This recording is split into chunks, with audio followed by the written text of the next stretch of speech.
Will you join me in the pledge of allegiance, please?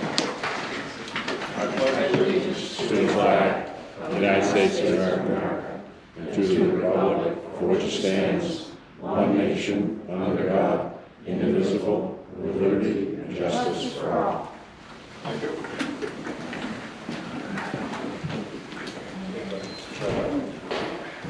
I'll read the warning for this meeting. There will be a meeting of the New Hampshire Fish and Game Commission on Tuesday, November 14th, 2023 at 10 a.m. at the New Hampshire Fish and Game Department, 11 Hayden Drive, Concord, New Hampshire, 03301. The public is entitled to attend all commission meetings, and when recognized by the chairman, the public may speak on any item on the agenda. The chairman reserves the right to limit public comment to the extent necessary for orderly conduct of the meeting. I would entertain a motion to the approval of the October 17th, 2023 commission meeting. I'd like to make an approval with a change. Can I get a motion to accept it first, and then we can amend it? Yes, sir. I'll make a motion. Commissioner Hodgson moves to approve the October 17th, 2023 commission meeting. Is there a second? I'll second. Okay. Commissioner Green, you had correction? Yes, on page 6, under Resource and Infrastructure Committee, states that the chairman of the committee further asks that the Director Mason name the staff member will be updating the committee and upcoming land project request. It should also say in there that I, as the chairman, also requested a project list of upcoming projects to be given to the committee.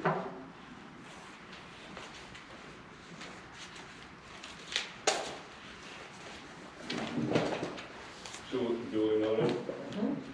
Okay.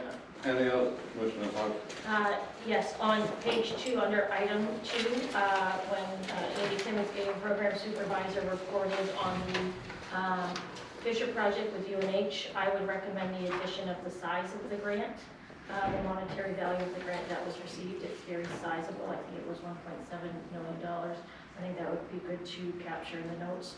And Tanya, maybe if we can just make sure with Andy first. Sure that thing. it's- Or Dan. I'll that's confirm. The correct value. Thank you. Thank you. Any other corrections? Seeing none, all in favor of the amended motion, signify by saying aye. Aye. Those opposed, stand approved. We move on to the consent agenda. The following items have been grouped together and noticed as consent agenda items to expedite action on routine matters, which may not require public discussion. Commission members may remove certain items if further public input or discussion is deemed necessary. Item 2A, approval to accept a donation of $1,000 from Doug and Kathy Edwards. This donation was made in appreciation of the Conservation Officer's assistance in locating their son Caleb, who drowned in Burns Pond on July 17, 2023. 2B, approval to accept the donation of $3,500 from George Tombarello in memory of retired District 5 Lieutenant Scott F. LaCrosse, who passed away suddenly on April 2, 2019. This donation will be used towards the restoration of the School Falls storage facility recently named in Scott's honor. 2C, approval to accept the donation of one bow and arrow set from Mr. Achilles, valued at $100, relayed to the Hunter Safety Program for their use. I entertain a motion to approve items 2A, 2B, and 2C. Make a motion to accept items 2A, 2B, and 2C. I'll second it. Been moved and seconded to accept items 2A, 2B, and 2C. Any further discussion on the motion? Seeing none, all in favor say aye. Aye. Those opposed, stand approved.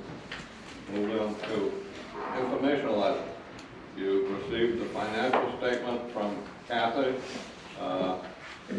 and also, I'm glad I see this now. I couldn't download that. I don't know why my computer wouldn't download this. But any questions of Kathy on the financial statement? Commissioner Hodgson. The financial statement or the It's the report? financial statement. Okay. So my question, this is actually a comment and a question. So I'm looking at page 4 at the bottom, the variance, fiscal year to date, 452,003. I'm sorry, page 4. Yeah, down at the bottom. So the positive, negative variance for license revenue of 452,000. It looks like that column doesn't add up based on the data in July, August, September, and October. Right, so looks to me like we're actually positive about $700,000. So positive variance of 243,977 in July, 102,835 and Oh, I see what you're Yeah. saying, the 448 to the 452. yeah, it looks like just the October number carried down to the bottom rather than summing up the.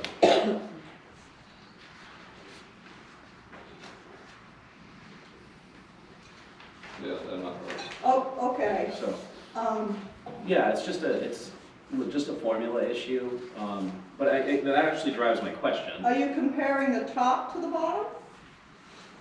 Well, I'm looking at, You're just looking at the bottom, fiscal year 23 in comparison to fiscal year 24, correct, correct? yep. And then the totals line, Yeah, so to the furthest to the rightmost column, 452003. right, it looks like it should be more like 700,000, 690 and change. Because we've had 3 months of a cumulative positive variance of 799, and then 1 month of about 105,000. I don't agree with you. Okay. If you, Yeah. if you look at page 3, and you look at the same comparison of licenses on the bottom of the page, fiscal year 23 to 24, Yep. and you add the 452,108 to the negative 106, that actually gives you the 452,003, and those numbers should always be the same.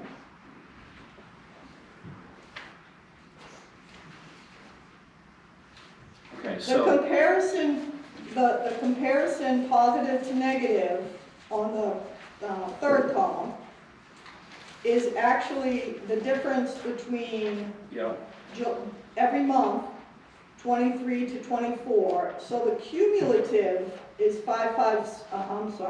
cumulative between all of them is the 452,003. okay, so the rightmost column, that's a running total. Correct, that's the running Right, total. okay.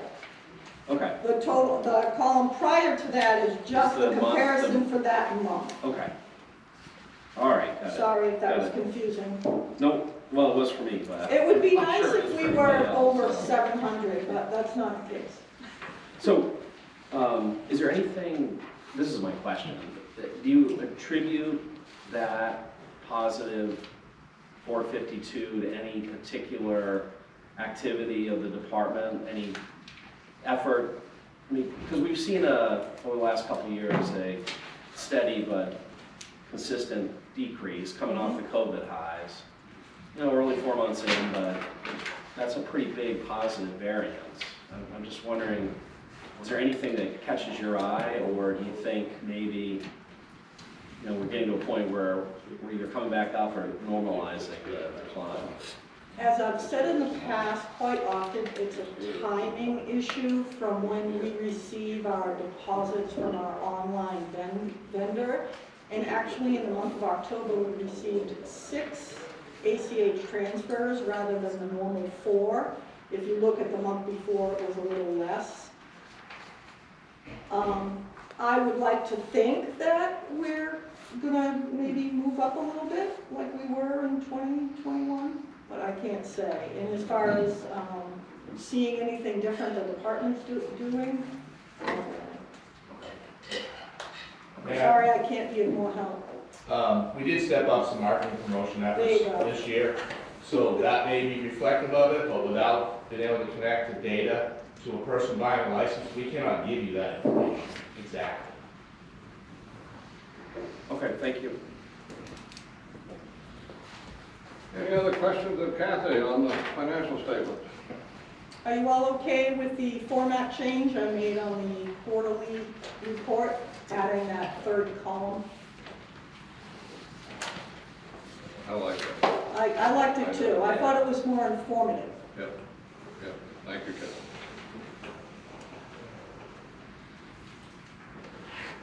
Everybody all set with Kathy? One motion to accept. We've never done that. No, maybe one, never done that. Okay, moving on. Overview of the environmental review program. Mr. Marchand. You gotta make sure I'm accurate. I will, I'll let you. All right, well, just 1 minute while Dan gets the presentation up and going, but yeah, I'm Mike Marchand. I'm the supervisor of the non-game and endangered wildlife program, Yeah. and I'm just gonna give an overview of the environmental review program. This was a request for a presentation, so hopefully I meet the needs of that request. I will warn you that there's fewer pictures and more words than it's in a typical presentation as, try to summarize timelines and statutes and such. So grab your coffee and bear with me as I go through.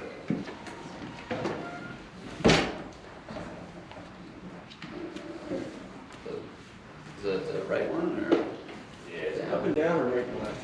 Is it not reaching?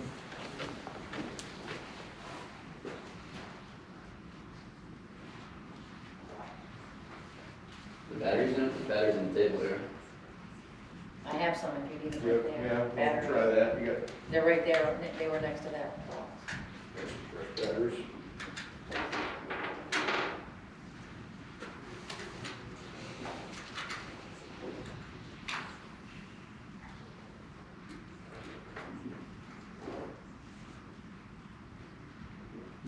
Oh, there we go. There it went.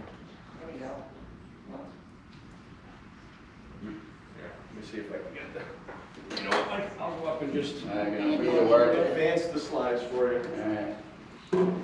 All right, so before we get into that, just wanted to give a little bit of a background on the non-game program and how the environmental review really fits into that program.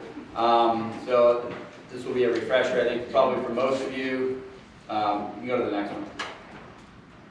So really the program is driven by two overall statutes approved by the legislature. The Endangered Species Act from 1979, which is really mirrors quite closely the Federal Endangered Species Act of 1973. And the program was actually then established 9 years later, 1988, through the Non-Game Species Act.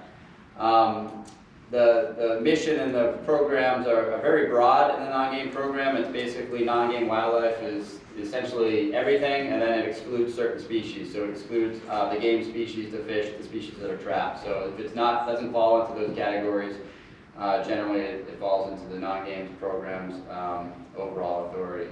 Next.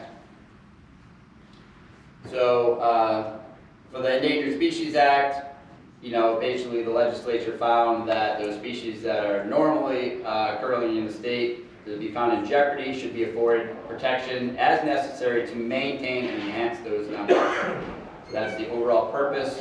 Next. She didn't really challenge my vision back here. Let's go to my notes. Then the Non-Game Act, very similarly, is really recognizing the value that those species provide to the citizenry of New Hampshire as well as their visitors. It's invaluable natural resources, both for the things that we really appreciate and the ecological and scientific, but also huge value from an economic and aesthetic and other values that people place on those. And again, similar to the Endangered Species Act, to maintain and manage those populations for future generations. Next. So just touching on the economic aspect of it, which is something that we don't talk about a lot. This is something I mentioned when I gave a presentation on Recovering America's Wildlife Act. There's statistics both on hunting, fishing, trapping, as well as wildlife watching at a national level. And periodically those are brought down to the New Hampshire level. So the huge numbers from a national level in New Hampshire, an old statistic from 2011, I believe it was that 630,000 residents and non-residents participate in wildlife watching, generating $281 million per year. So huge economic driver of the state, considering the amount of money that's invested on the other end. And that's an old report. The statistics at the national level only show increases in all those numbers. They just haven't been calculated down to New Hampshire. So next. So just a overall summary. When the program started, it was primarily one individual, primarily John Cantor for many of those years. And with the starting of state wildlife grants, we were able to expand those programs out of necessity for what that program requires. We're currently at 7 full-time staff. We are just hiring one part-time person to help with our wildlife action plan revision, which I'll get into briefly. And we have 4 staff that are dedicated to environmental review, which is, again, the focus of today. Those staff are 100% funded off dedicated federal funds that go through June 30th of 2025. So they're temporary staff with temporary funds. Our program overall, so our environmental review supervisor as well as other staff are funded through a combination of private donations, state matching grant of $100,000 that matches our private donations, federal funds primarily in state wildlife grants, and a portion of the conservation license plates. Next. So we have exceptional staff, and I appreciate all their hard work. Here's our current folks. We've had a few folks leave us for other positions recently, and appreciate them as well. At the top is kind of our conservation biology staff, and then along Melissa on the bottom left, who kind of has dual role currently, is she's both supervises environmental review folks while also has conservation duties with a variety of species projects. The next 3 folks, Kevin, Patrick, and Luke, are our environmental reviewers. As you can see, they're all smiling and loving their jobs, and perfect customer service provided 100% of the time. You'll also notice that the photos were taken where they live, which is at their desks. They don't get to see the outdoors very much. There's a pretty high demand for their work, and so unfortunately, that's kind of where they live, is in the office, but that's where they're needed. So appreciate their hard work and over that time. So next. So again, broadly, then we're going to get into the details. So a lot of what we do in our program is really on the more proactive end, and trying to work with different partners and landowners to recover species. We work with species monitoring and research.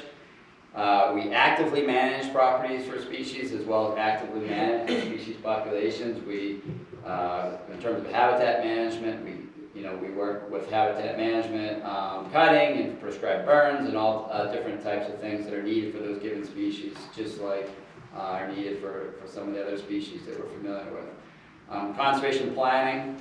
We really value and really important to the technical assistance to private landowners. Many of our species and valued resources are on private lands, so that's a huge component, is working with private lands and trying to manage those habitats, as well as providing education.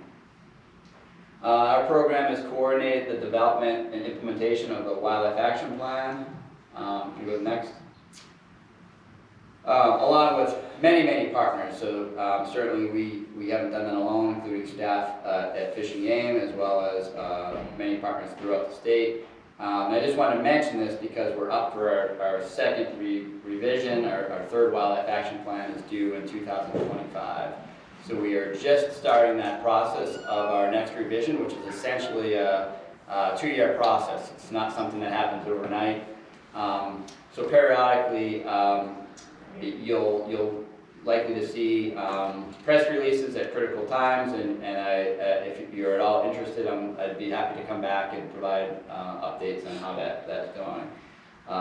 The first process that you'll see is the first process we're taking is kind of the the revision of the recommended species of various conservation needs. You'll see that's changed over the years, and that list is what kind of drives the rest of the process for that. So that process is ongoing among the tax expert groups, and then would go out to a public review process later this winter, early this winter rather. Next. Obviously, partnerships are critical, as I mentioned. We have pretty small staff, so we really depend on the work and money and funds and expertise of other agencies and NGOs and other groups to assist us. One of those groups, we work very closely with the Natural Heritage Bureau out of the Department of Natural and Cultural Resources. So in some other states, that program and the non-game program are part of the same group. It all depends on the state. In our state, they're part of two different departments. So their authority really is on plants and natural communities. Our authority is on wildlife. They also maintain a database. So for efficiency, we work with them to provide a one-stop shopping for our conservation partners of maintaining one database that has the wildlife information as well as the plants and natural communities. So they manage that database. And finally, environmental review and permitting. So we do all we can on the proactive end of things to conserve and manage species, but there are times when a given project that's proposed could have potential adverse effects at a specific location on a given species. So in those instances, we'll work with applicants to try to find a mutually agreeable solution to reduce, avoid, and minimize those impacts to those species. And that's what I will focus on in the rest of the presentation. Next.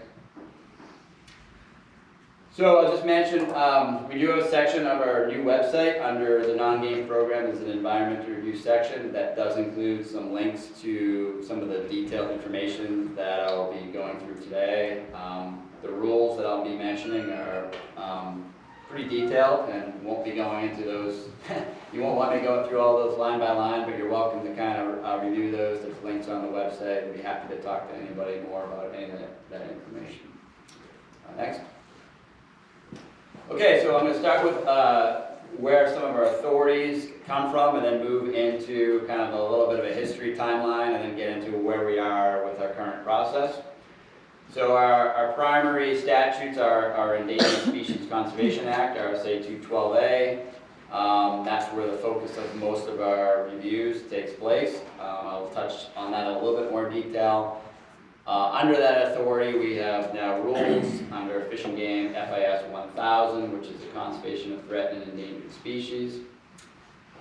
There are other fish and game statutes and rules that come into play far less commonly. One example would be there is both a state and a federal Bald and Golden Eagle Act, which has protections for eagle nests.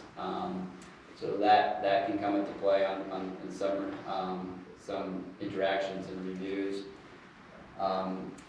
I'm not going to go into detail today, but there are several other references in other state department rules and regulations, primarily the Department of Environmental Services, both in the Wetlands Program and the Alteration of Terrain Program, that reference protections to wildlife and also reference protections and our role here at Fish and Game. We have a memorandum of agreement, MOA. We have had several over the years, and those have changed over the years, but with Department of Environmental Services, Natural Heritage Bureau, and others, and kind of how we interact with state agencies and review projects. And of course, is the federal U.S. Endangered Species Act, which is not our authority, but has overlapping and independent authority for some of those species.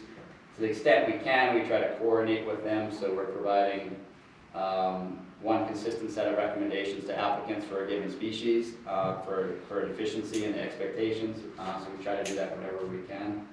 But there's obviously, they have their own authority for those species as well. So next. One question before Sure. you move that slide.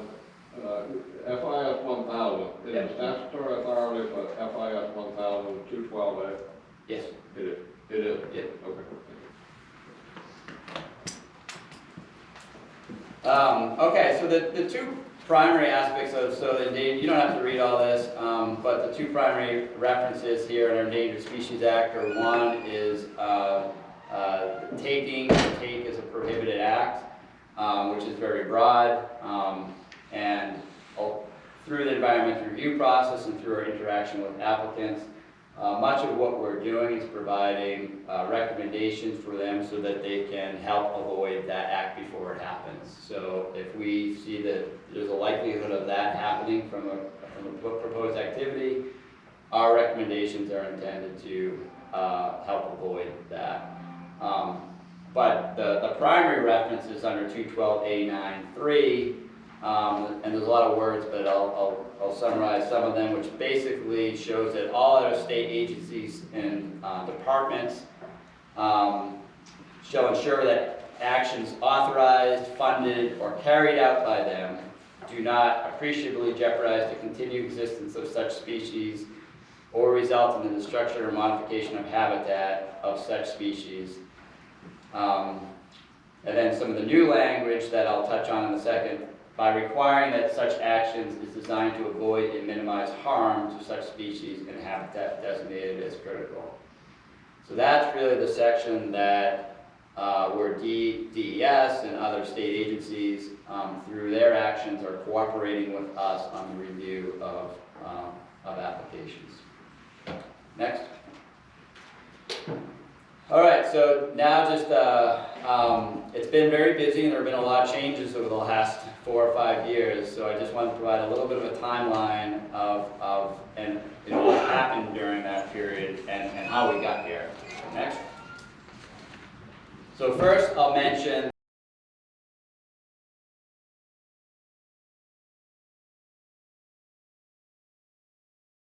types. AOT, alteration of terrain, is one of those permit types, but the review program is more encompassing than that permit type.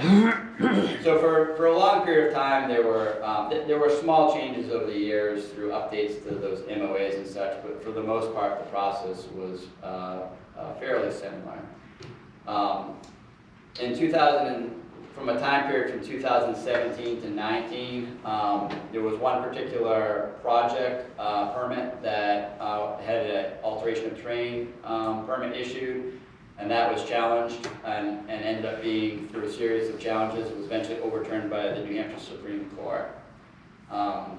So that challenge had a variety of details, and I'm not going to talk about any specific cases here today, but it had DES going back and looking at the language within their rules, which was identified as part of that Supreme Court case.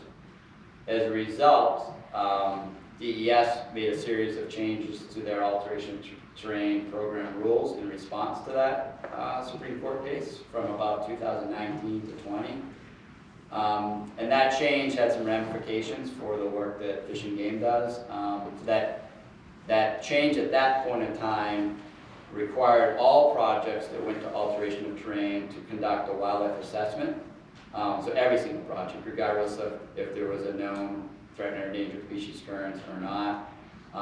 There were more detailed assessments.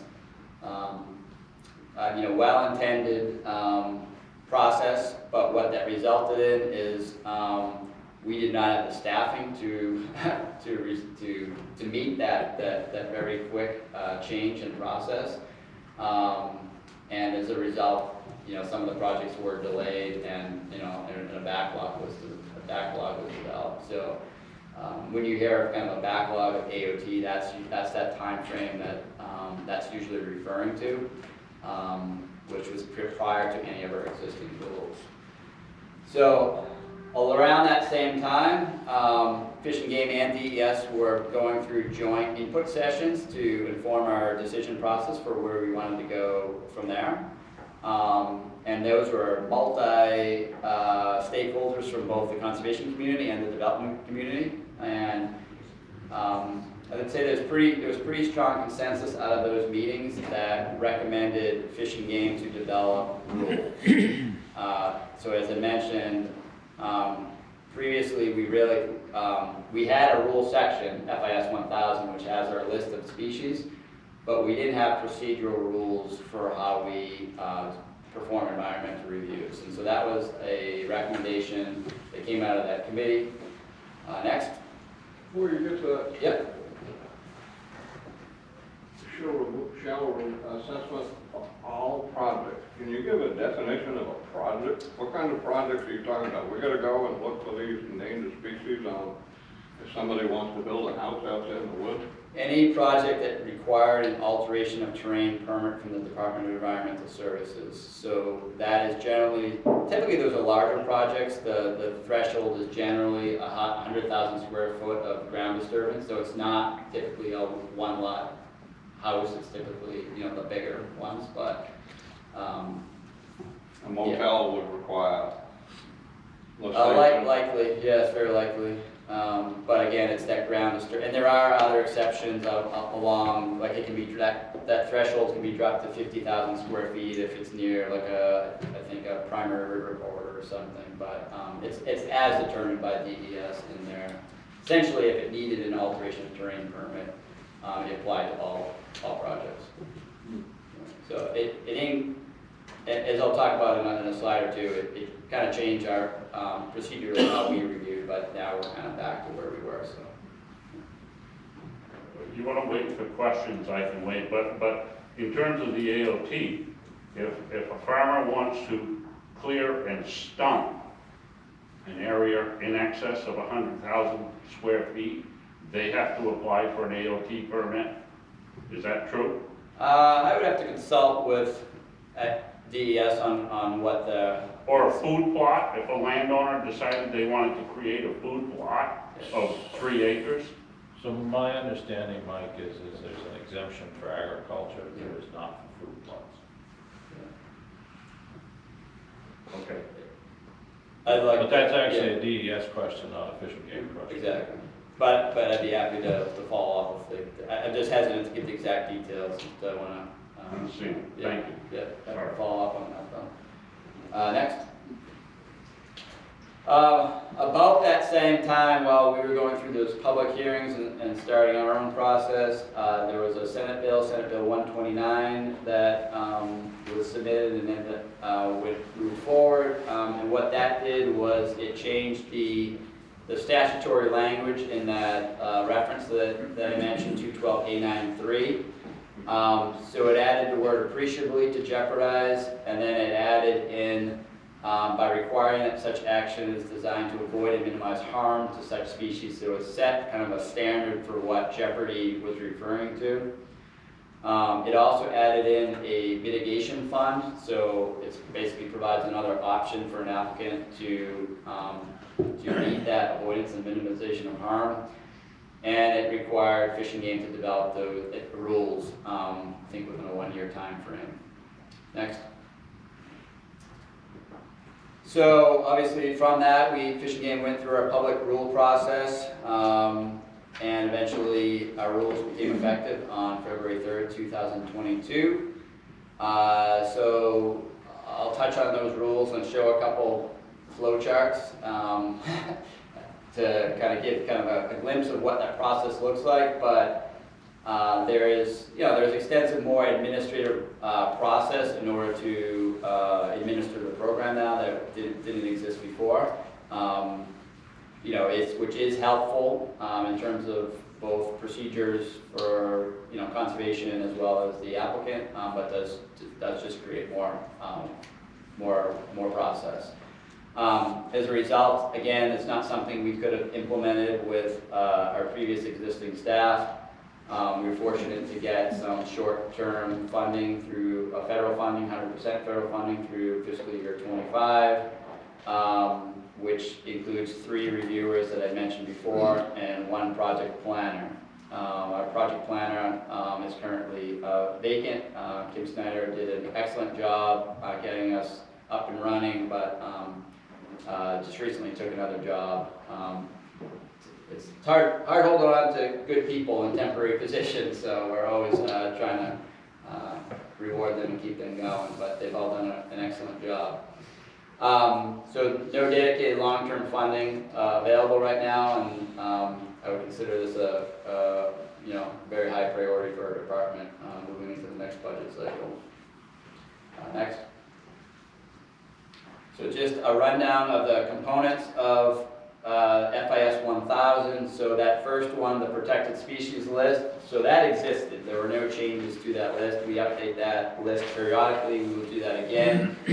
Generally, we do that following our wildlife action plan completion because that's the update to the best scientific information. So we'll probably be looking at 2026 or so as an update to the list. One new section is a definition section. It includes definitions for things like conservation measures and harm. There's the standards applicable to all projects, process for what's labeled as consultation, which is our review process. There's an administrative review or recommendation process, so basically that's an appeal process for the applicant. If they don't like what they hear, there's a formal process they can go through to discuss those and rehear those. And there's a section on that recently approved mitigation fund. Next. All right, so this is the short section on consultation, which basically determines whether an applicant needs to consult with Fish and Game on an applicant. And it essentially says under A that if another state department requires them to, under their process of issuing a permit, then they need to come to us. So it's really kind of directs them to whether those departments require, and the reasoning for that is different departments have different activities. You might imagine there's a lot of departments that issue permits and have funding that likely don't have threatened and endangered species, or would not have impacts to threatened and endangered species, but there are those departments that issue land altering activities that do have that potential. So in doing so, those agencies have collaborated to identify ways to do a review to not have those impacts. B is provide some exemptions. So the Wetlands Bureau process, if you're familiar with those, has a number of I call them smaller permit types. There's different names for them. There's notifications is the most common one. And there's a whole large list of those types of projects under their wetlands rules. Some things include certain a lot of the forestry, trails, utilities, single residential driveways, certain types of repair and maintenance. All those activities would be exempt from this kind of, we'll say, formal consultation process in our rules. In some cases, they may still be required to talk to us, but it's a much less formal process. They're not required to provide a whole long list of required application materials that a large development would do. Next. All right, so we have two flow charts, and I won't go into them in a lot of detail, but just kind of want to give you a flavor for the process. So this one is kind of like, does an applicant need to talk to us or consult with us formally? So, and I just went through that to some degree. The first step is determining whether they're applying for a permit that requires them to consult with us. So that's kind of the first step. Once they do that, if they are required to do so, the primary mechanism we use to check whether there's basically a species there, either on Fish and Game side or the natural heritage side, is we have a online tool called the Natural Heritage Bureau Data Check tool. And what it is anyone can go there and basically draw a polygon, a circle on a given property that they're interested in doing work on. And the tool compares that polygon to a screening layer behind the scenes, which has the rare species information. And then it basically auto-generates a letter whether there's something there or not something there. So if there's not anything there, it generates a letter basically saying, there's nothing there, you're all set, you can proceed. And so a good number of projects end there, and now they're good to go. So it's a very efficient tool for that purpose of kind of weeding out those ones that don't have any potential threatened endangered species, both for Fish and Game or Natural Heritage Bureau. If there is something there, then they contact Natural Heritage Bureau and get more information on what species are there. And then if they're required to, then the letter will indicate whether they need to contact Fish and Game for a consultation process. So next. Like that Natural Heritage Bureau, that's New Hampshire only, or is that a national? It's New Hampshire only. The U.S. Fish and Wildlife Service has their own data check tool now called IPAC.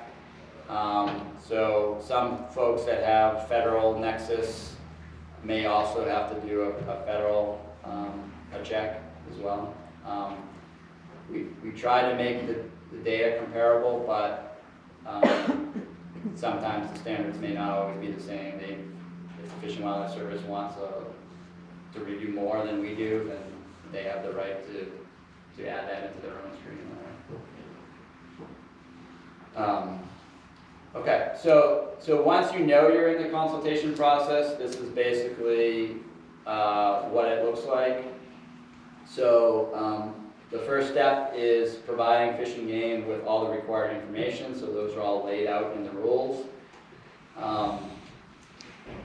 Basically, we then have a 60-day total time to complete our running clock time to complete our rule, which is the standard state statutory timeline for responding to requests.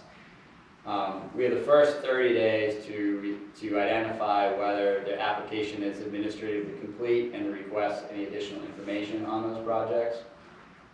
We like to do those administratively complete ones as soon as we can, so that we can, because that clock comes in running as soon as the applications come in. So if there are problems, we obviously can't review an application if they haven't provided us with all the information.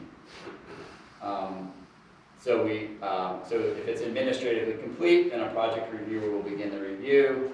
Some projects are easy and they're completed, and the recommendations are sent out, and that's the end. In other cases, we may need to request additional information that wasn't provided. Then basically at that point we're waiting for the applicant to respond to our request. Now it's a very similar process that DES uses in their process. Basically once we respond, then we have again up to that full 60 days to complete our review and provide our conservation recommendations to the applicant and DES. DES then takes those recommendations and incorporates them into their permitting decisions as appropriate within their given authority.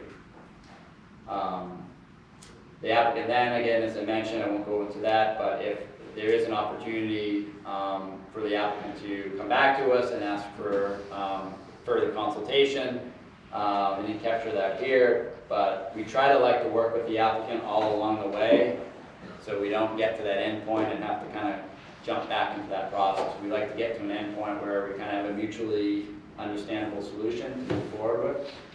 Doesn't always work that way, but I'd say the vast majority of the cases it does. Next.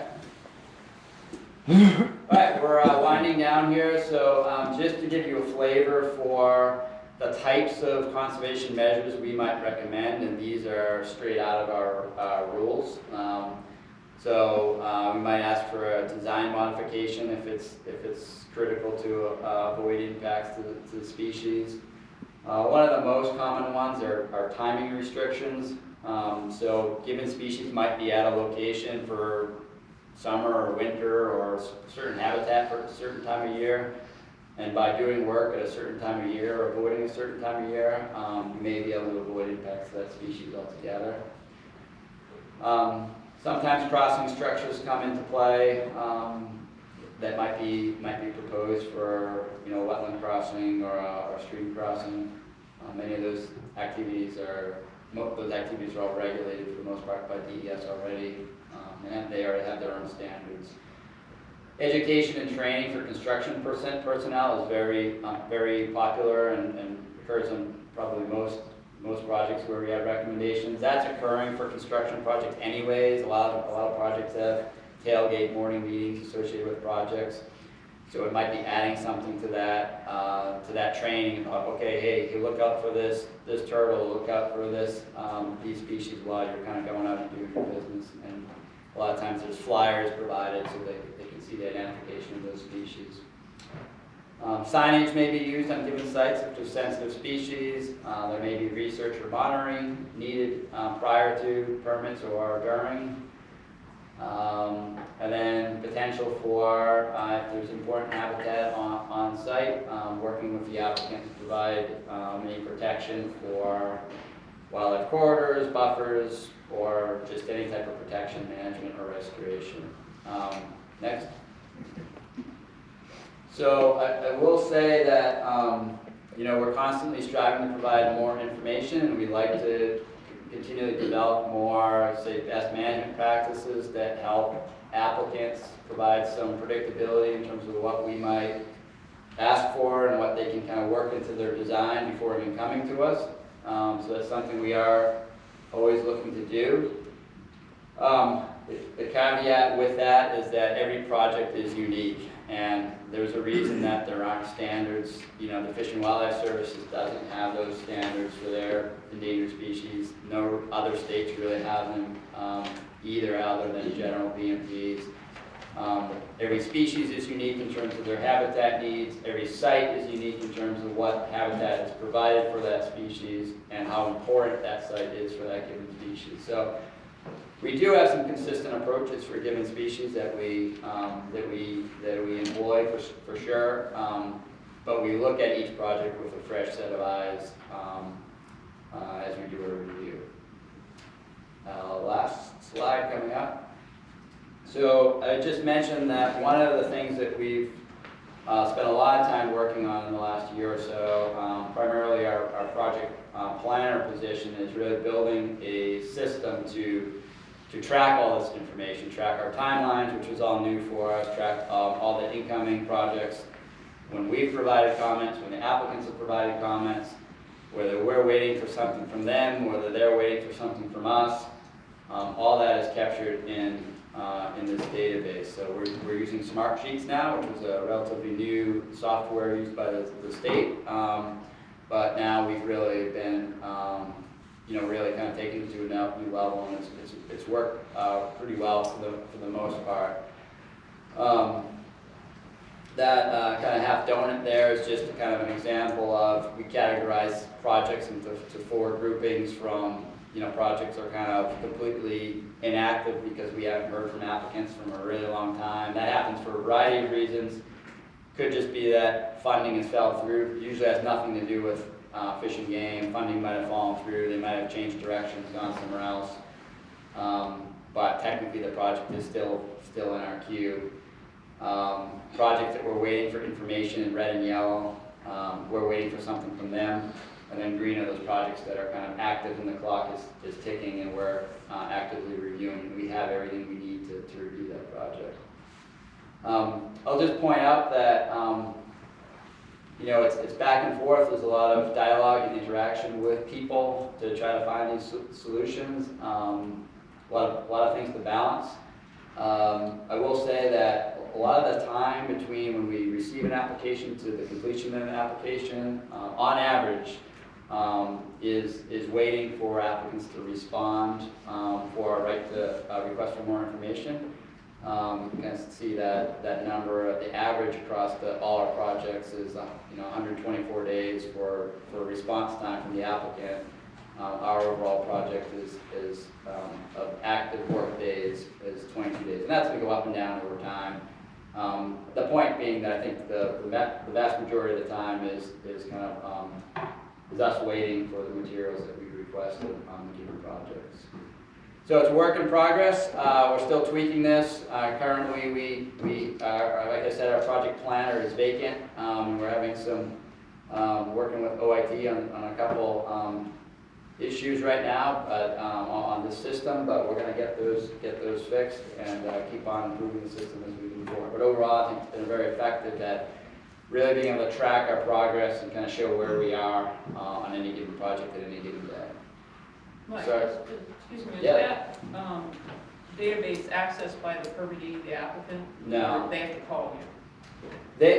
This, So for status. This is really for us to track, so we can kind of know where projects are, so we meet our statutory deadlines on timing, to make sure that we're within that 60-day clock. So that right diagram essentially is an example of a project and a clock for that different project, so we can see, okay, this project has 15 days remaining. That might be one we want to really make sure that we pull up, make sure that we prioritize and get that one done, versus the bottom ones are, those whatever, 60, 59, 58, those are projects that just came in yesterday. They're still in our queue, but that kind of gives us a feel for the given. So it's really a tracking for us to make sure we stay on task. And also, if we do get a call, we can look at the record and say, oh, this is the project where, oh, that's, yes, we're actively working on that one, or no, we requested information on October 4th, we're still waiting for that material. So it's a way for us to really track the status of every given project we have in our queue. That's the answer. Sorry, I'm a little over, but yeah. So is 20 the typical pending number of applications, or is there seasonality? I used to say there was seasonality, but it seems like there are always. It's always busy now. It feels like I don't know if any of the project review folks, and that doesn't look like here, actively working, always busy. It can ebb and flow, like those reds and yellows. You could have, they could be quiet for, some of those projects could be quiet for weeks and months, and all of a sudden, they've lined up their funding on their end, or the things that they want to, or they're trying to beat they're trying to get work done before the winter, so now there's a big rush to get those in. So there's, you could have pulses. We certainly see pulses where, like, 1 week we may have a couple projects, 1 week we may get like 10 new projects or more. So I'd have to look at the seasonality. We do actually have a graph that shows kind of in and out, projects in and out as over time, so we can certainly look at that. On the wildlife action plan, I think it was 168 species you had listed as. 69. Yeah. Do you expect that number to go up again? I would guess it may go up, only because there's additional information for different taxonomic groups where we didn't have information previously. In between our last wildlife action plan and this one, there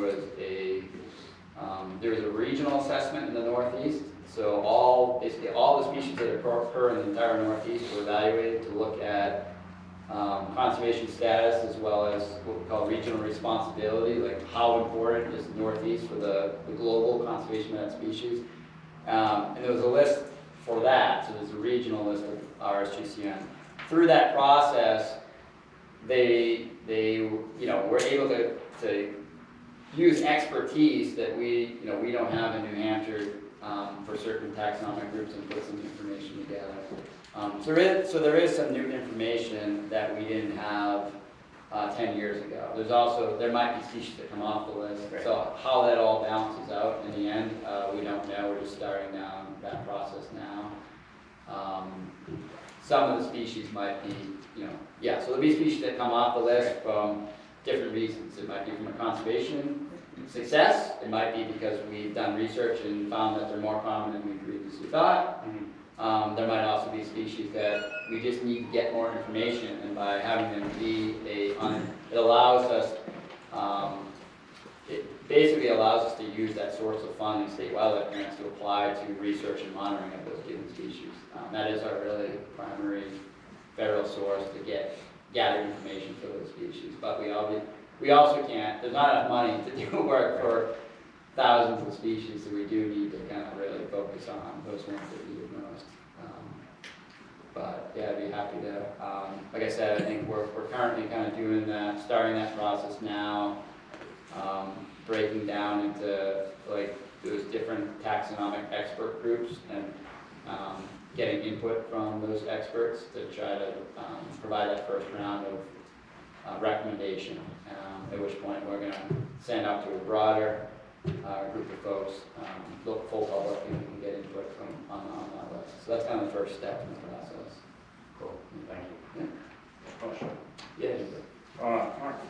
With respect to the AOP process, when Fish and Game is called upon, are there any instances when you just checking the Natural Heritage Program that you can make a discovery that there's not anything to be concerned, or does every AOP permit require a site visit and review by New Hampshire Fish and Game?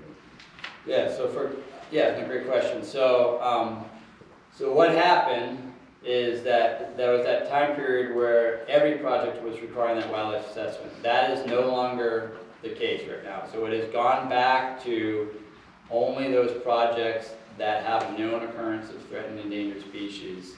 And there's not a standard wildlife assessment required anymore either.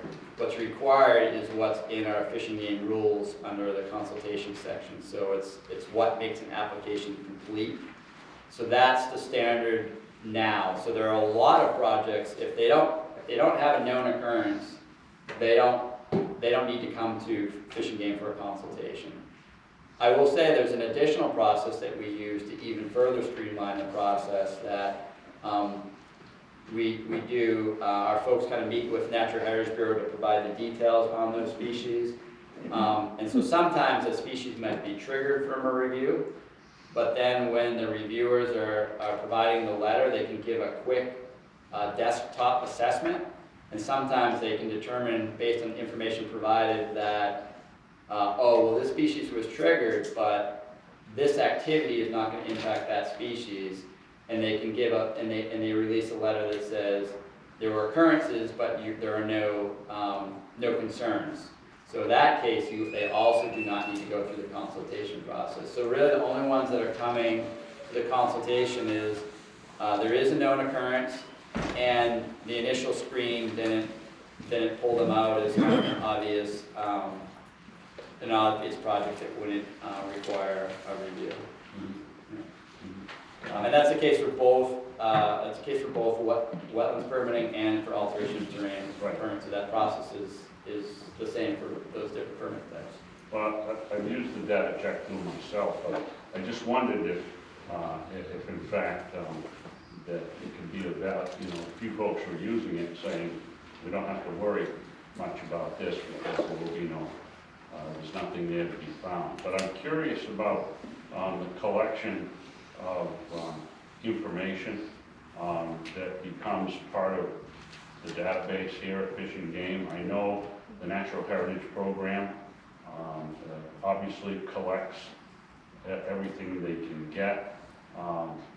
And if you do a site review and you make discovery of something, whether it swims, crawls, flies, or whatever it might do you share that with the Natural Heritage Bureau, or does that not occur? If we do a survey, or if we have valid information that's confirmed, documented species, we do our quality control check within our agency, and if it meets that specification for the species that are tracked in the database, then that would go into the heritage database. Can I ask another question? I believe that at the website there's an opportunity for citizens to fill out a card and basically share what they might have seen on their latest hike. Is that's still there, correct? It's a different website, but yes. No, but the New Hampshire Fish and Game website. Yeah, it's a wildlife sightings reporting site. Exactly, and when you get that information, it becomes part of your database, or is that reported sighting shared with the Natural Heritage Bureau as well? It's a separate database that then gets screened by us. The applicant checks boxes that indicates that all information was obtained legally and provided. It's then screened if it provides all the specifications of having documentation, photos, and it's a tracked species, then we would consider that for inclusion as well. I would say the vast majority of reports we get from people are probably turtles that are crossing roads. you know, probably like 80% of turtles are roadkill turtles and turtles that are crossing roads. That's by far the most common example of that situation. Thank you. All set? No, but that's enough for now. Any other questions of Mike? Seeing none, thank you, Mike. Okay, thank you. Very informative. Okay, moving on to committee structure, legislative committee. Thank you. Commissioner Pike. Thank you, Mr. Chair.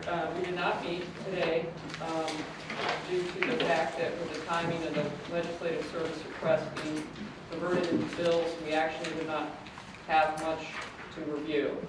We also had a request put to our legislative coordinator from Delcar not to temporarily slow down our rule submittal. They have some staffing shortages, but next month we do anticipate quite a number of the bills, LSRs will be converted to bills, and we're going to have a 2-hour meeting, 10 o'clock before the commission meeting. So we will bring items for full commission vote next month. And I just will say that in the packet I gave you at the very end is a copy of the youth hunting days for deer and youth hunting days for turkey rules that require, I think it's consultation with the commission. So I'm put them in your packet for this month so you can vote on them for next month. And also with the retained bills that I tracking list, I've added HB 512, which is a crazy bill, exempting firearms manufactured in New Hampshire from the federal laws and regulations. And we just are tracking that to see that because if that were to pass, it's not expected to, but it would impact the excise tax. And state law cannot impact federal law. So it's technically it'd be unconstitutional. And I've had a number of, in Carroll County, questions about that, emails concerning this bill. HB 512. Very much concerning that it would interrupt funding, not the legal aspects of it, but what it would do to funding. So it's on the radar of the general public, I think, too. The exec session is tomorrow. I intend to watch it just to see what happens. But what we're hearing is we're expecting it to not go anywhere. I hope it does. That's the hope. Marty, on the last page of the rules not scheduled for rulemaking yet, Okay. I spoke to you about this and about the lobster license transfer and the lobster trap tags. You have down information only. I consulted with Attorney General Mark over here, and he agreed with me that that's approval, not information only. Okay. Well, when that gets to rulemaking, I will review it. And I mean, this has been under consideration since I started working here. So when it gets to that, it'll, Anything to do with marine species needs our approval. Okay. I mean, the RSA is very clear. Thank you. It's not even in rulemaking yet. Excuse me? Those rules are not in rulemaking. What's that again? Those rules are not in rulemaking. Okay. They're not in drafting even. Governance Committee, Commissioner Stevens. Nothing to report. Sustainability and Strategic Planning, Commissioner Hodgson. So the members of the committee are completing their interviews of the division chiefs and the commissioners to get feedback on the focus areas for the strategic plan that the committee put together. So based on the feedback I've got, there's one division chiefs and at least 3 of the commissioners who have not had their interviews yet, so that work's getting done. As I was doing my interviews and conversations, I had questions about, people asked me questions about how the process would conclude. So I drafted up a schedule, proposed schedule for the committee's consideration at our next meeting, which I hope to have on the week of the 27th of this month. Just briefly, that calendar as we look forward for the committee's work of developing the plan would be essentially meet the final week in November for the purpose of reviewing the results of these interviews and finalizing the focus areas that the strategic plan will be focused on. Bring that work product to the commission for the December meeting. In January, the weeks of the 8th and 22nd, assuming that the commission approves of those focus areas. In the month of January, the week of the 8th and 22nd, the committee will meet to draft a strategic plan. Then during the weeks of January 29th and February 5th, the committee will connect with the commissioners again who are on the committee and the division chiefs to share that draft plan. The goal would be on February 20th of the February meeting to bring a draft plan to the commission for the first time, and if it's approved, then starting on the week of the 4th, March 4th, publish the draft plan on the commission's website for public comment. And if the commission chooses, have a series of one or more public hearings for the public to comment.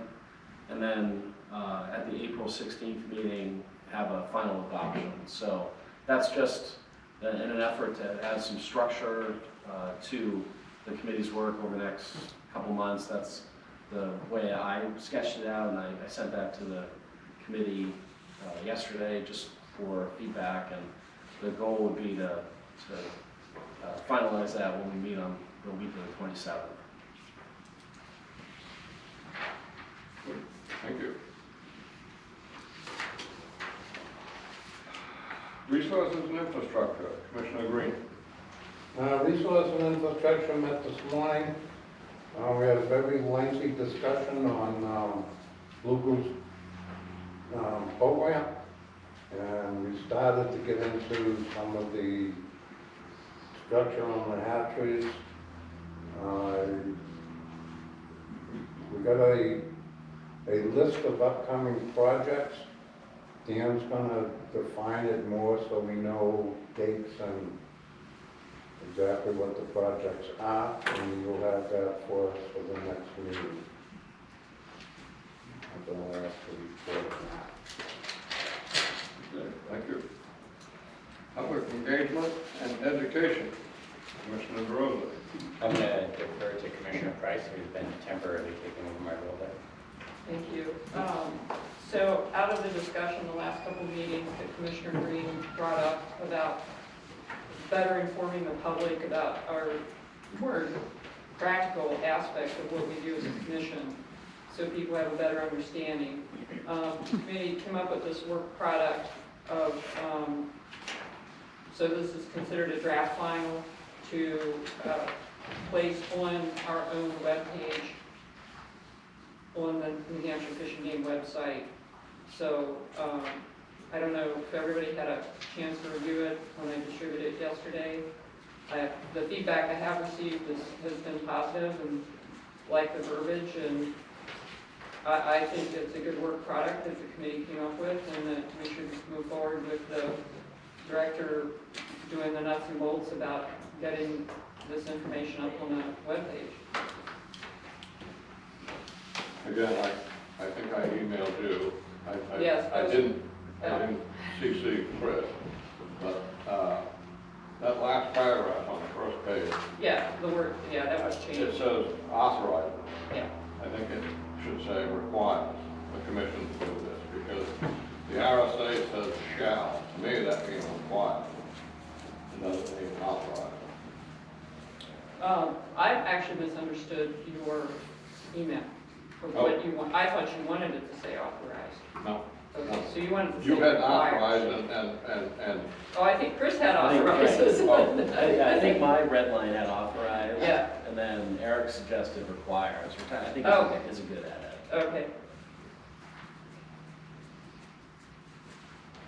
So, any other comments? Well, thank you.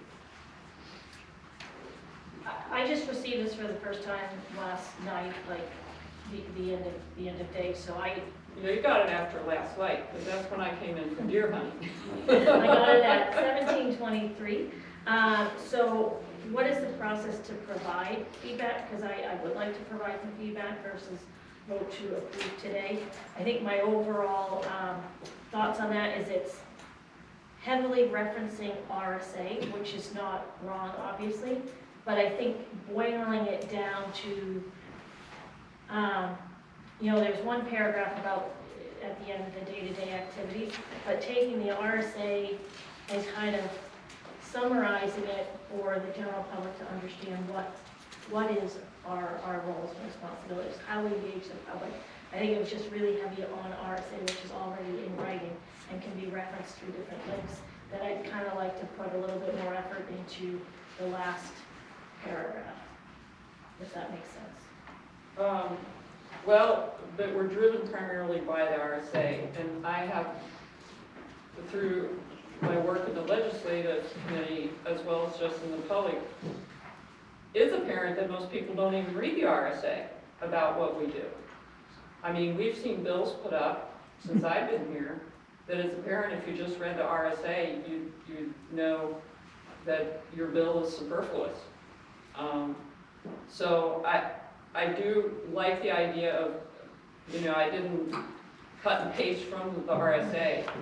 But I do think we need to be clear that these are we're fulfilling statutorily required duties. Yeah, I agree with that. The last paragraph, as far as the day-to-day, is just pretty much like it says. It depends on where you're located in the state, what your committee assignment might be. So to kind of list all the possible things that a commissioner could do, I think it just kind of is too lengthy. Yeah, and I agree with what you're saying. The RSAs are important, and that's where our authorities come from in referencing that and making sure that that's clear. I haven't been given an opportunity to provide any feedback or commentary. It is in the last paragraph that I think is we can expand and add a little bit more. I think there are maybe some lines that are also open to kind of misinterpretation when it talks about commissioners are commonly determined by day-to-day activities vary for individual commissioners and are commonly determined by a commissioner's respective committee and location within the state. I think that's very limiting. That's kind of, I read that to me like I can only work on things that are directly in my county. So if a vote's taken today, I don't feel that I've had proper time to provide feedback for consideration, so I would not approve this for I agree. I don't agree with most of it. Especially the last paragraph, and then, Commissioner Hodson just kind of stepped on it a bit. But it says, the day-to-day activities for an individual commissioner and are commonly determined by a commissioner's respective committee assignment and location within the state, period. That tells me that a commissioner is restricted to the committee that he's on and to within his county. We as commissioners are responsible to the public for the wildlife of the state, not just our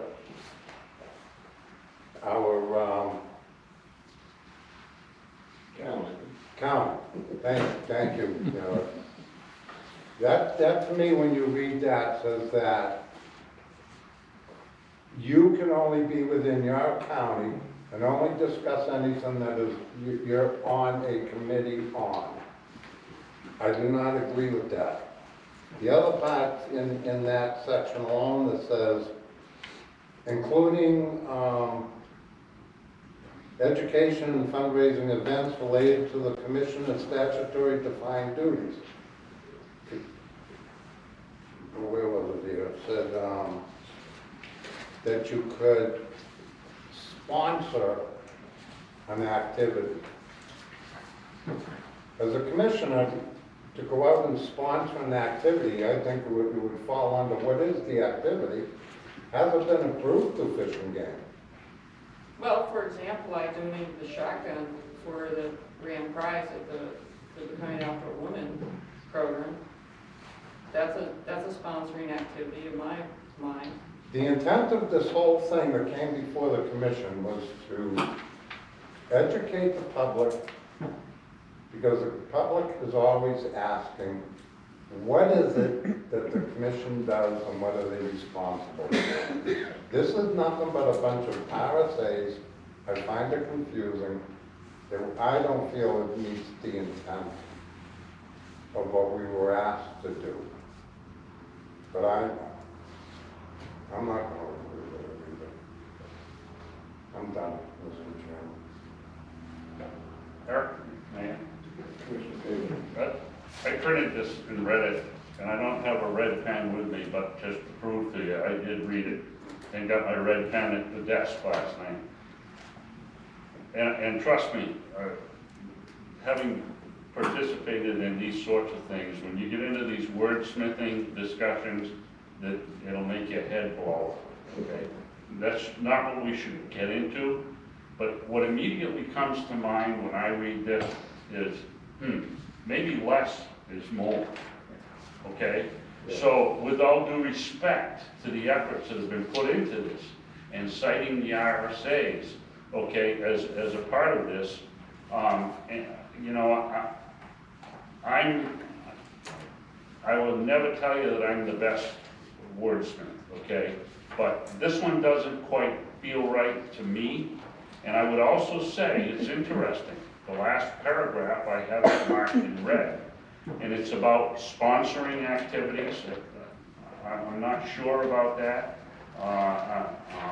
Also, you know, depending upon a county we're in or committees we're attached to,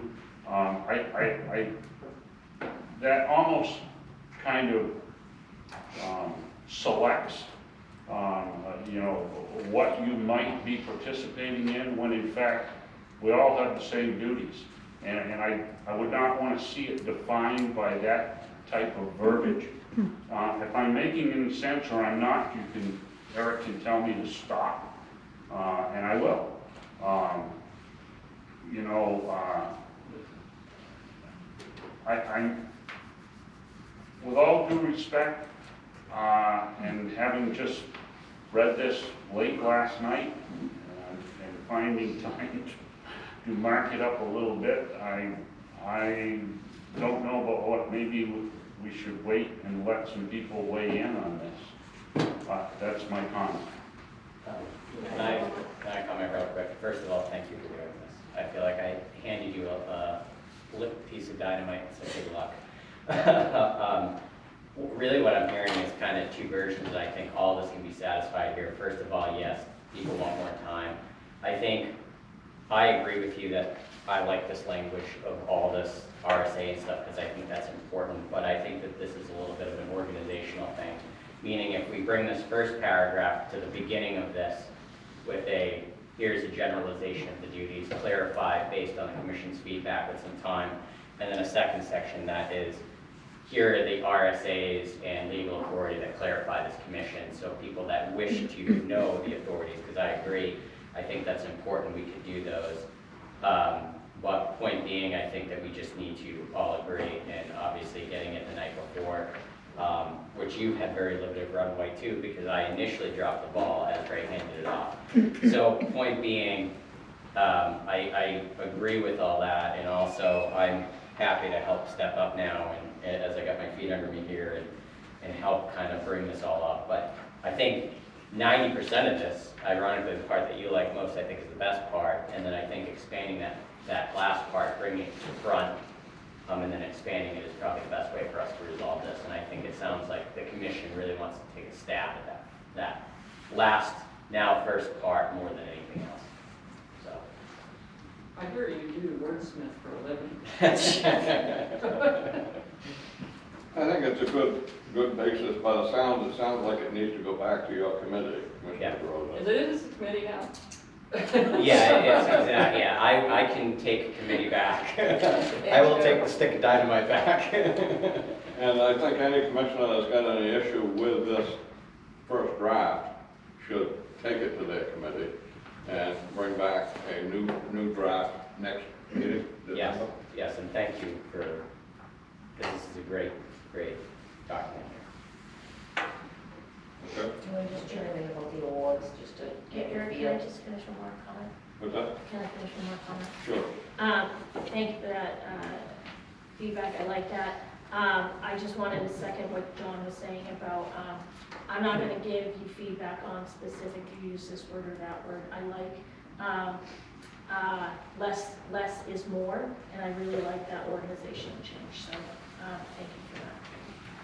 And just one thing, I don't know if everybody got to read the biannual report, but there is a paragraph in here about the commission, and it's basically a more friendly version of RSA, and that's all that's in this report. So I'm thinking 2 years down the line, perhaps whatever this ends up being is what should be under this header in the biannual report. Then it matches. I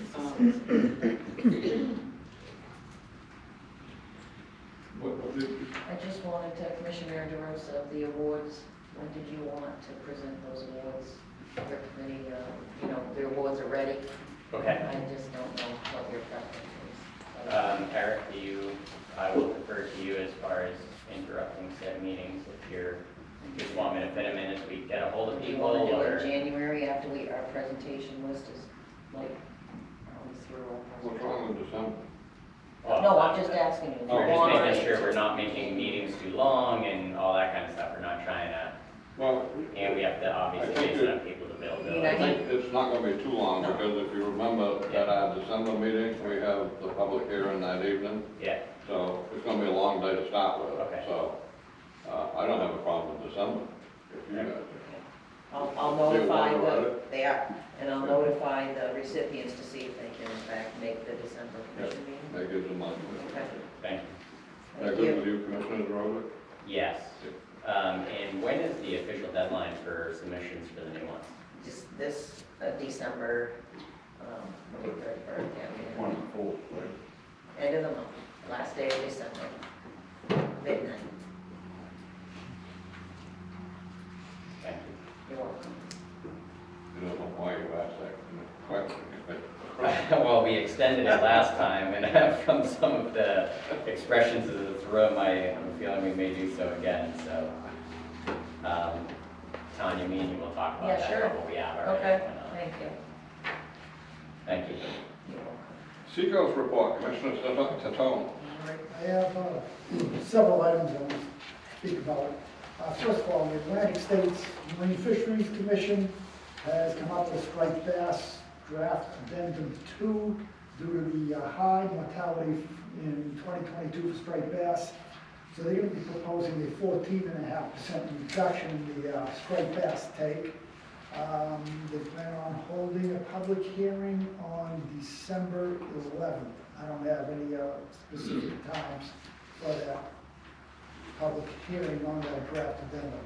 We'll also Is that shortening the season, or how are they gonna reduce? I haven't seen the addendum, I'm not sure. They're talking about a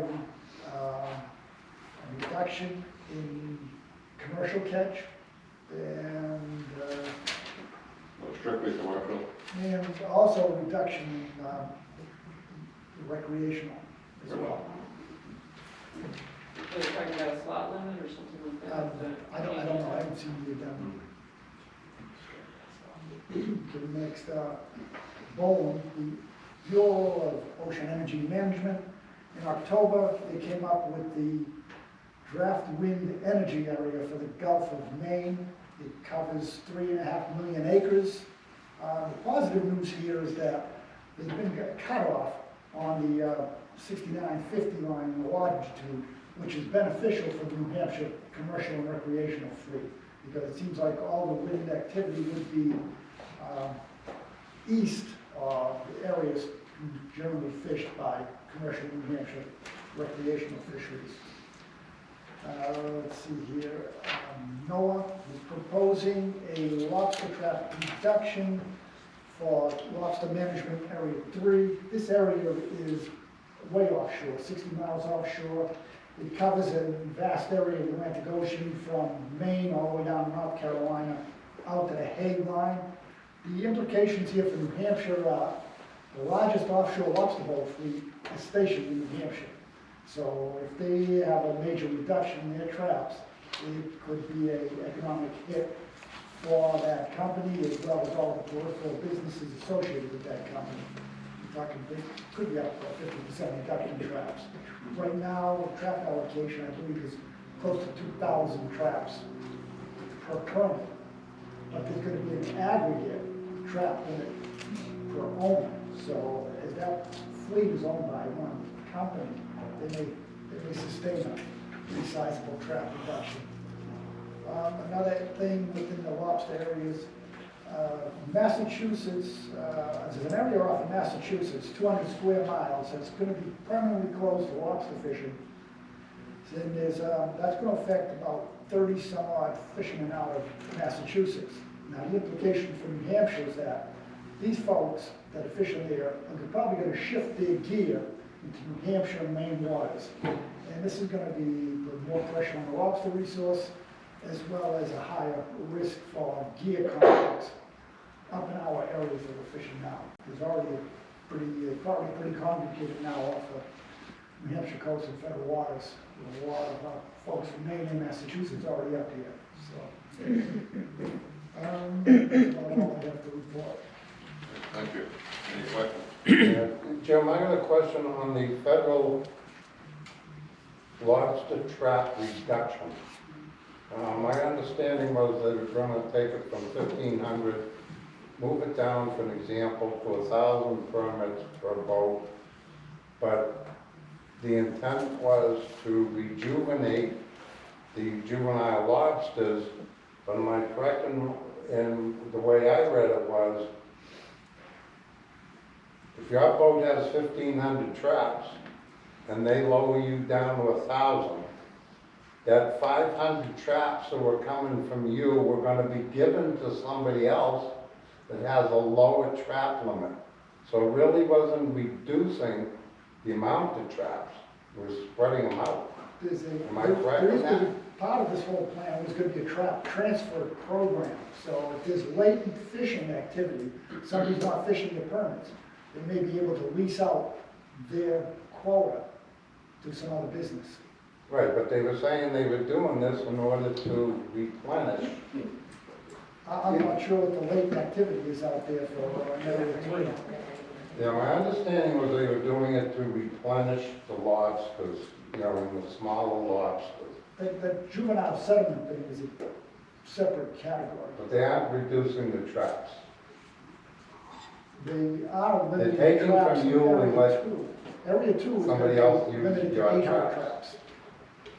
Yep, ma'am.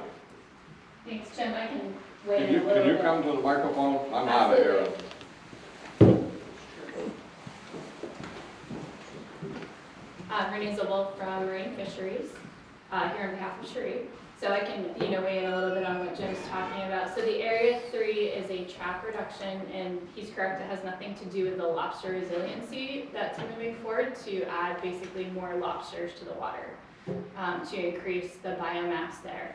That is going to be coming down in the form of gauge increases to the lobster fishery. And then the Area 3 fleet will get hit in the terminal year of that with a decrease in their maximum size of lobsters that they're allowed to catch and keep. But as far as the Area 3 trap reductions, every vessel has a different trap allocation. Those have been transferable, but they pay a conservation tax when they're transferred of 10%. So 10% of those traps go away. And the trap cap is going to be based on their current allocation, and then the reduction will go from there. So the traps that disappear go nowhere. They just disappear. So they don't get reallocated to anybody else. So I hope that helps clarify those questions just a little bit. Is that helpful, Jim? Sure is. Okay. Any other questions while I'm here that could help clarify that? Yes, ma'am. The traps in Area 3 are going away because they're not fished, or it's part of the overall take reduction and rejuvenation? It's part of the trap reduction. That's a fairly active fleet, although it is not very big.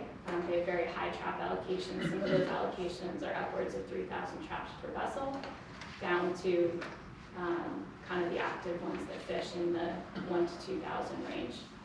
So high number of traps out there per vessel, but fairly small fleet compared to the rest of the lobster fishery. But all those traps are currently fished? I can't speak to that. I don't know how many of the vessels are inactive currently. I know I can speak to our New Hampshire fleet. Our New Hampshire fleet is active. We don't have any inactive permits. The what? That's where you're coming from, right? What, an inactive? Whether the traps are being fished or not? Right. Yeah. They're not. The traps, you know, the fleet in general, I haven't analyzed data outside of our own state. I can tell you that our state fleet does fish their gear. There is, you know, not latency in permits in New Hampshire, but there very well may be, and Massachusetts has the next biggest fleet for Area 3. But it is fairly small. Taken away or not given to anybody? No. Okay. Yeah, she was very clear about that. They disappear. They're gone forever. They don't come back. At least until management changes, and we have not seen it get less restrictive, and we've just seen it get more restrictive currently. Thank you for straightening that out. You're welcome. Thank you. Okay, any more questions of Jim? It was a good update, thank you, Jim. It was a good update, thank you. Yeah, yeah. Okay, Lakes Management Advisory Committee. Commissioner Price. We have not had a meeting, there is one scheduled in December, and I will be on vacation, and so Commissioner DeRosa is going to fill in for me. Kind of a little courtesy. Okay. New Hampshire Rivers Management Advisory Committee, Commissioner Hogg. We have not had a meeting since the Exeter meeting, which I reported on in the September meeting. So, I don't believe there's one scheduled until January. Okay, old business. Anybody have any old business to come before this meeting? Commissioner Ray. It probably should be brought up on the legislature, but under old business, I'm going to be making a motion in order to discuss it, the old business, that is to do with the enhanced penalties that the criminal school did. Last year, the reason I'm saying this old business, last year I brought up about enhanced penalties against poachers. And I want to make a motion to submit a bill. I will second that motion. And You haven't heard the bill yet. oh, I thought you were going to reintroduce the enhanced bill, the one that we had, there was one several years ago. We don't have an enhanced bill. I see what you're saying. I will support you. There's just a very large poaching case in my neck of the woods, and the CO's made it, and it's substantial. And these people seem to be recalcitrants.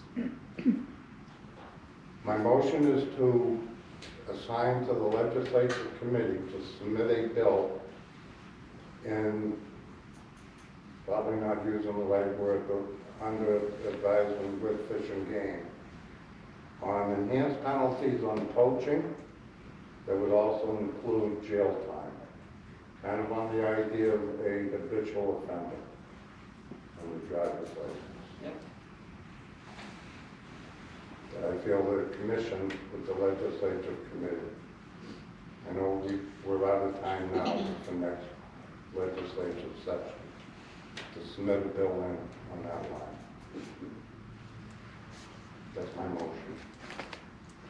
And I second. Again.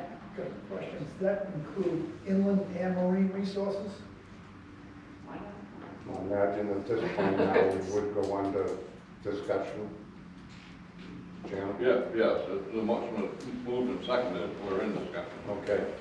The reason why I brought this bill, why I want to bring this bill forward is, I know Commissioner Price, you're familiar with this, was recently with Fish and Game on arrest in Hillsborough County on a family, 2 members of that family poaching a deer.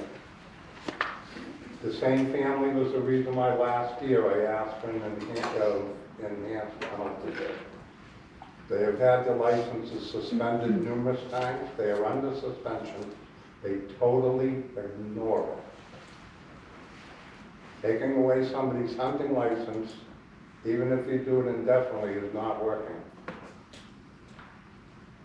This family has been an example of it. I know this also takes place other parts of the state. So I'm not just targeting one family. But what it's showing is that they're not, a poacher will not sit there and just because they lost their hunting license, stop poaching. Since that article came out on Facebook, I have had pretty close to 50 calls on this. And I might as well say it, this took place in Milford. That we need to come up with enhanced penalties that I believe need to include jail time. If you go up to that Facebook post, and I know you saw it, Susan, there's close to now over 85 comments on that. And out of those 85 comments, there's close to 45 public members that have said it's time for jail. The interesting part is, because I am close with that family, 20 comments on there requesting jail came from that family's family members. That's how bad these people are out of line. Suspending a license is not going to cover it. And I agree. We have a family in my neck of the woods, separate from this Reach the Precinct case of the last couple of weeks, but for years, and known to CO law enforcement. Not just one generation. It seems to be generational with these families. And I think probably every commissioner has at least one of this type of family or group of close family friends that have this attitude that our resource is there for the take. And I agree, it has to stop because Colonel's they're writing the same tickets to the same people year after year and pull their license. And I mean, there's people that go out there and make a mistake, which I get that. But there are people that they're out there for the sake of killing, and that's not a sport. I really don't want to get too much into that case, Kevin. I'm extremely familiar with it. That thing hits closer to home than you even know. But there's got to be an end to this. The suspension of a license is not enough. I mean, we need to set up, I feel, just like on a habitual program with your driver's license. You keep offending, you become a habitual offender. Once you're deemed a habitual offender, but then you offend again, you go to jail. Colonel, you got any input? Oh, yeah, I got input. So I know we would. I don't disagree with any of that. I know we would. I think there is, we argue a suspension of a license if that's a consequence, and to some hunters, that's a huge consequence. To others, it doesn't make any difference. This year, we made several cases with people already under suspension who were back out hunting. But I'm also a realist, and I spend, as you know, a lot of time at the legislature. I just currently went back to the legislature, asked them for the authority to do what they asked me to do back in 2015, and that was to bill irresponsible hikers. And in fact, if they refuse to pay, you will suspend their driver's license. That failed in the House this year. They said, no, that's too heavy of a hit to people to suspend a driver's license. And the ACLU came in and hammered the legislators, basically, and they killed that bill. So the likelihood of getting them to lock someone up, because remember, when you lock someone up, and I would lead that charge to do that, there's a huge economic impact to that. It costs a lot of money to put people in jail and to keep them there. So I think that would be one of the hurdles. Should we fight it? I'm not opposed to taking it over there and making the argument. I think we have a lot of examples where we could argue effectively that some of these people don't get it and should go to jail, maybe on an accumulated point system. But I will tell you, If I can't suspend their license for not paying the bill, because that affects the economy and their personal family life, you can imagine what their response will be when I lock them up or ask them lock them up. But we can try. And I'm not saying come in with jail time after the first or the Right. second offense. You never get By any means. I mean, I understand legislation too. But I also know right now, this is in such an uproar right now. If we don't do it, We're trying. I already know 2 senators that have been contacted by quite a few people in Milford and the 5 state reps to put a bill in. I would rather see us do it than a state rep come up with a crazy bill. Sure. No, I'm not I'd against rather see us control it. I'm not against it, I think it's gonna be a hard push, just based on some of the issues that we've had over there. They're gonna, but a point system, maybe a point system after so many offenses. Exactly, Something exactly. like that. I think we can come in with something reasonable. Yeah. I've already got reps on both sides that would go in with a bipartisan bill. Just remember, we make Class A felony drug cases that don't do a day in the house, not a day. There's this whole mentality out there that we've got to be better to people, and rehabilitate them, and so they don't end up going to jail. We've got one pending, a case we made this year that evolved into what's going to be a Class A felony. I can almost promise you that that'll happen there, But I'm not against trying. I'm certainly not against trying. I'm a big believer, if we don't try, we're not gonna gain anything. Colonel, I've heard reps recommended here. In your opinion, wouldn't you think that a Senate bill would be the best route to go first? Yeah. Wouldn't it be easier to get it through the Senate, 24 members rather than 400? Yes. Reps? Yes. At least get possibly the bill passed in the Senate, and then a little bit more pressure to put on the House now to pass it. Yeah, and the other If thing. you go to the House right off the bat, I think we're gonna lose it. Right. Well, the other thing to consider is you put it, even in making an attempt, even if it's a failed attempt, you get it on the radar, you get the discussion going. We certainly have I can tell you, I can provide them with enough anecdotal stories to warrant, for sure, especially after this season. We've had a lot this season. The guys have made some guys. And I agree with the chairman of coming in with a Senate bill. And I know, nothing's guaranteed, but I got one senator right in Milford that is in an uproar about this. And I know I can talk to another one that covers that area also, that just those 2 alone would be bipartisan. But I think if we can get a Senate, like you say, come in with a Senate bill and have as many sign on to it as possible. Marty, is it too late?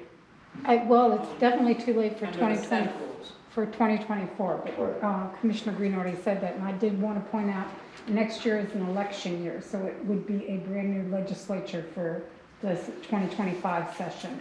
So we don't know who we might be dealing with. No, but I feel that as on the legislative committee with the commission, you start working on it now. Absolutely, I agree.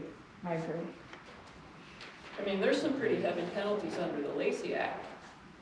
You get into, If they were ever used. yeah, that's true. Yes, Yeah. I would agree. The feds. Vehicle confiscation. Yeah, that just isn't done anymore because of the liens that are on vehicles.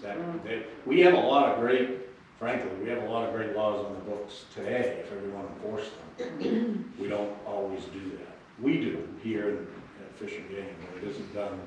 I can give you a couple of examples where that ball's been dropped this fall as well, so. Commissioner Hodgson. So Marty, there is an avenue through emergency or late file bill, you could at Well, least explore it. they'd have to suspend the rules in order to allow it. So, Do we really want to go that route? Right, that's the question, right? So there's a process most frequently used. I don't even know if the House has a similar rule, but It's usually you can- related, when they do that, it's usually related to something very urgent and like budget related, or Something when they timely. were having the mental health crisis and they So- needed more beds. There is, if the commission felt very strongly about this and wanted to at least start a conversation, there is a process to seek permission to file a late filed bill. It goes before leadership and the rules committee. It's, to Marty's point, it is typically used for issues that are unforeseen or appear to need immediate addressing, but it is a way to start a conversation, and it sounds like these issues are very timely. They perhaps weren't on the radar screen in the same way that they are now 2 months ago when the legislative windows were open, so it's a somewhat thought. familiar with that, Chris. I just want to, my feelings are, we take the time, we get with law enforcement, get the thing really defined, what I would call the best that we possibly can to avoid them picking it up. If we do something quick, I think we'd end up, like you say, Kevin, we'd have a hard time. Yeah, I just want to. I'd rather do it right. Right, I think that's smart. Being prepared is always a way to go, especially across the river. But I heard a lot of urgency, so I just wanted to point out that there is a process to late file a bill if that's something folks wanted to do. The Senate timeline is already closed? Oh, yeah. Yeah. I thought they could go right up to session staff. I'm sorry? I thought they would go right up to session staff before they put a bill in. Oh, gosh, no. They closed was it the 12th of October?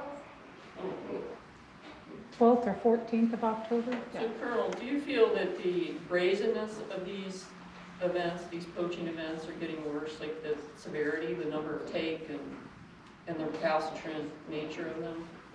I can't say that it's increased. I think what's improved is the investigative techniques. Technology has, we've got a band of officers that are using stuff that we were talking about this morning that I would have never used, and they're having great success with it.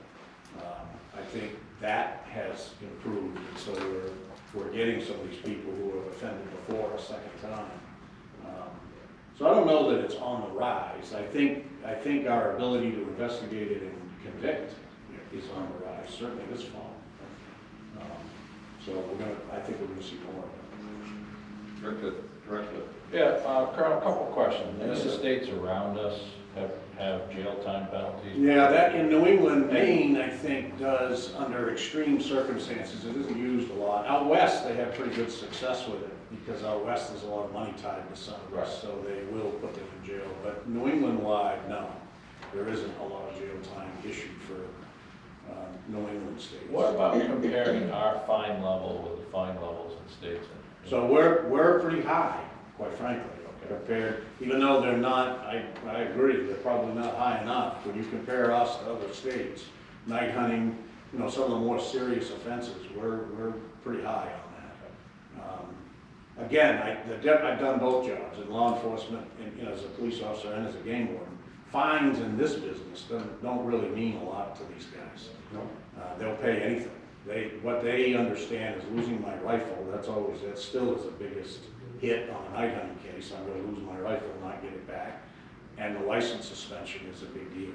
And we take that, this director has done a great job, we take that pretty seriously and they get suspended. But then they just, we've got a couple of cases this year where they just went back out after suspension and committed offenses again, and they were caught a second time. So. And the other thing that nobody seems to mention is they were caught last year. Right. They just caught again. For the last 11 months, how many times did they not get caught?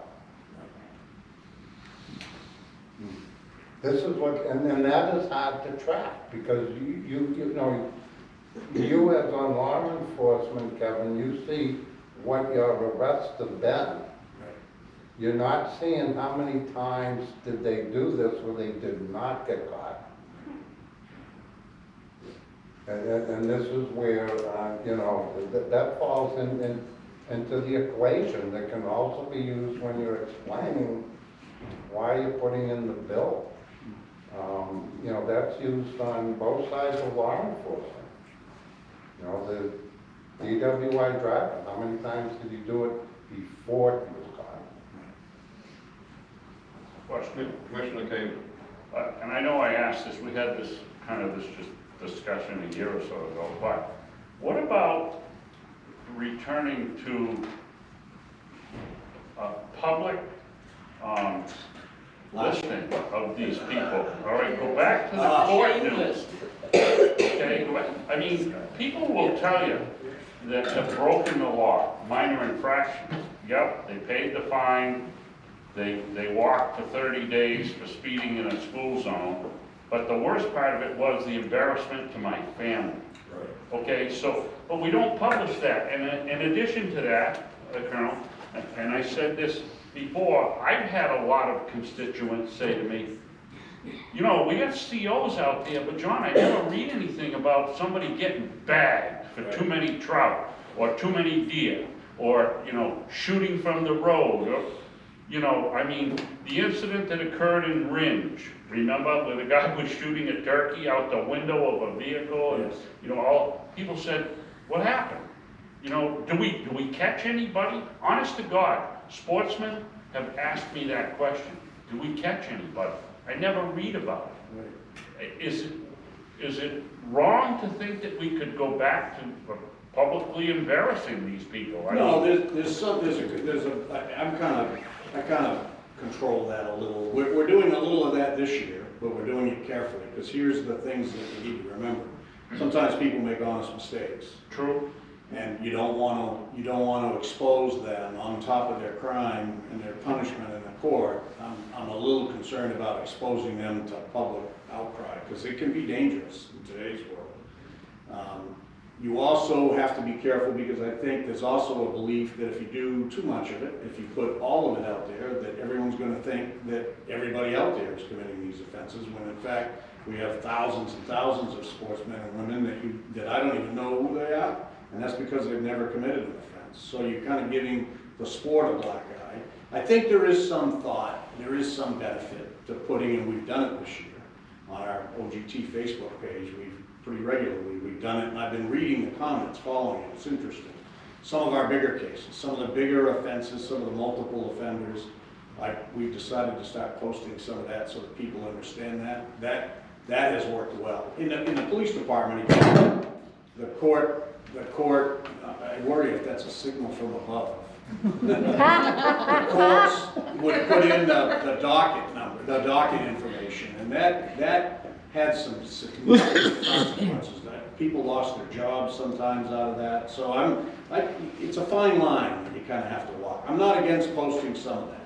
I am against posting all of it for those reasons. So, but I think we've done some this fall, more this fall than we've done in my tenure of being a colonel for 9 years. So, and it's been met pretty positively. So I think it's good. And I know police departments backed off a lot from doing it, because keep in mind, you're innocent until proven guilty, right? And they were running into liability issues. Right.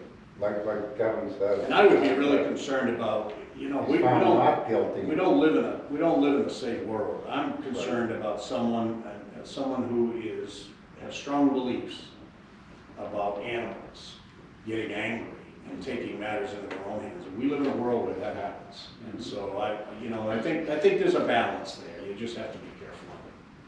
I think. But posting general type specs, we're banging that around upstairs now. How many arrests total were made? How many cases were investigated? I think that's a great idea. I don't think there's anything wrong with that.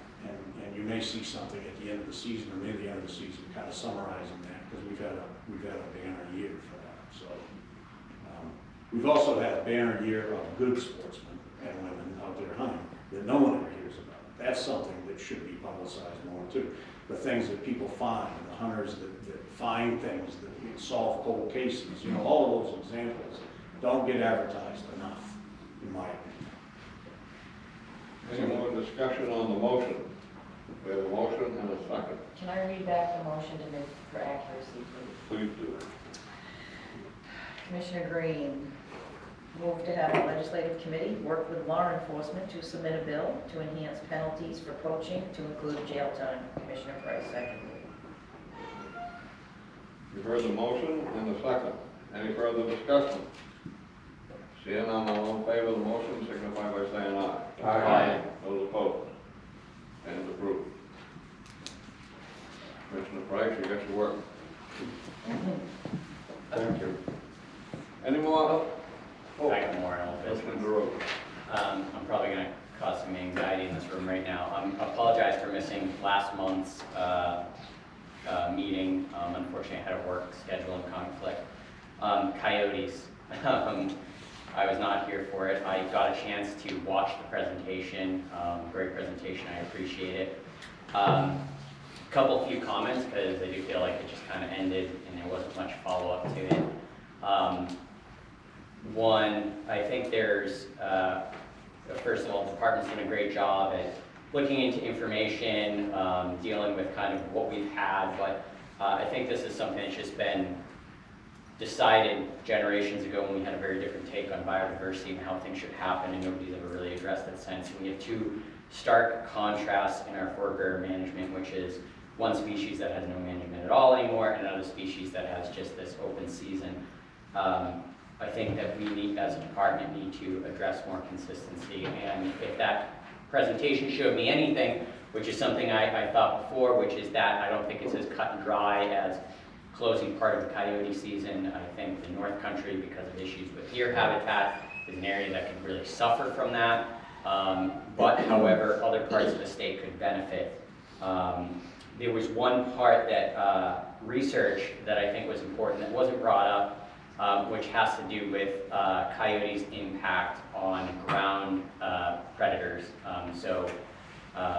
Impact on possums, raccoons, skunks, things that eat ground nesting eggs. There are studies, many studies out there that show A, that these things are happening, and B, that coyotes are eating said predators, and the importance of that. In some areas where there are too many deer, habitats are already being destroyed for ground nesting birds, and now compound that with the need for more predation by coyotes on both deer and those ground nesting species to ensure. I don't think there's anything to be decided here today. I think this is something we'll making a couple of years down the road. I just think that it's something that we as a department should continue and take more seriously as we get down the road. And I just hope that the public hears that there is still interest to continue this discussion. And I think there's more outstanding information. I know there's department studies, which was great to hear on that topic. So that's all I really, more of a statement than anything. So that's all I would have said had I been here last month. It was more like a statement than anything. Yeah, exactly. So thank you. Any further old business? New business? Any commissioner have any new business before coming before us today? Seeing none? Commissioners report. We'll report on the recent activities as it relates to Fish and Game Commission duties and responsibilities. This is an informational item only. I'm not going to say a thing about the bison farm. Are you going to say anything about it directly? Just that we were there. Okay. I have, Commissioner Price. So, as you know, we worked very hard on the camera bill last year to get that through after, what, 5 or 6 years? And Tom and Sheila Thompson extended an invitation to show me what we helped preserve. This is, of course, Tom Thompson. They invited me up to their 2,800 acres that are in conservation. It's absolutely stunning property. We were treated to witness one of the largest bull moose I've ever seen in one of their wetlands. They have multiple wetlands in this area. It's just an exquisite property. They so much enjoyed showing me around. They encourage other people to, they'll be glad to give you a tour. They have even more plans for it, even to increase recreational activity on the property. So they provide an open invitation pretty much to anyone. Get in touch with them. There is a gate lock for, because the road is very, you need a four-wheel drive to get up there, so they do keep the gate locked. But this is, one of the reasons we're commissioners. This is one of our statutory duties, but it was really nice to get a thank you for all the work. This is on Mount View. Yeah, it's gorgeous. Any other commissioners? Commissioner DeRoe? I had a chance to sit in on a New Hampshire Audubon policy meeting. And what I walked away from there is being genuinely shocked about trees, which is maybe something, I love to talk about cutting trees, and I still do. But something, I don't know how much the department's involved in it, but just kind of putting it on the radar is this new disease that's hitting beech trees. This is separate of the leaf disease that we've previously dealt with, and I'm probably going to butcher all the science right now, so please forgive me and certainly fact check it if you follow up. I believe it's a nematode, and they're expecting a 100% casualty rate on all the beech in the Northeast. Yeah, exactly. So that apparently has come down from the National Wildlife Federation. They're apparently doing a lot of work on this topic. There's actually not much information on the internet. As you can imagine, I instantly was walking out to my car Googling everything to try to follow up. But that's obviously significant crop mass loss for us, for everybody. Also, on the brighter side, I did get to see the trees that they have planted over there for the American chestnut trees. So the hybrids that are blight resistant, and they have multiple different age of growth, and none of them have gotten blight yet, which is great news. In contrast of us facing another species loss, at least there is some hope coming down that the American chestnut hybrids might actually stand hope in the future. So, To go along with that, AJ, not that this is necessarily helpful from a wildlife food side, but Fish and Game has been working with Nature Conservancy on a replanting elm trees that are resistant to Dutch elm. So we have allowed them onto our property to do some plantings. So that's part of what ends up happening. You know, maybe eventually they'll find a beech tree that won't die from this nematode. Yeah, I actually was lucky enough to, I had that meeting, and immediately that weekend, I had hunted with a gentleman who sits on the board of directors for them, and he was very knowledgeable in the beech tree thing. Yep. Still went over my head, but nevertheless, all I can just imagine is the impact for deer, grouse eat beech too. It's a significant, and now just up in the Great North Woods in Maine, and the beech nut drops were, usually you see a whole area drop at once, and it was if just one tree and an entire patch of beech trees would drop, and that's it. Rather than the whole group dropping at once. It was really unusual. And you could see it, when you look at the beech tree, it looks like it's all knotted all the way up. And I started noticing, there are some areas where you see them that they're completely untouched, but apparently they're expecting a mass casualty event over the course of some time.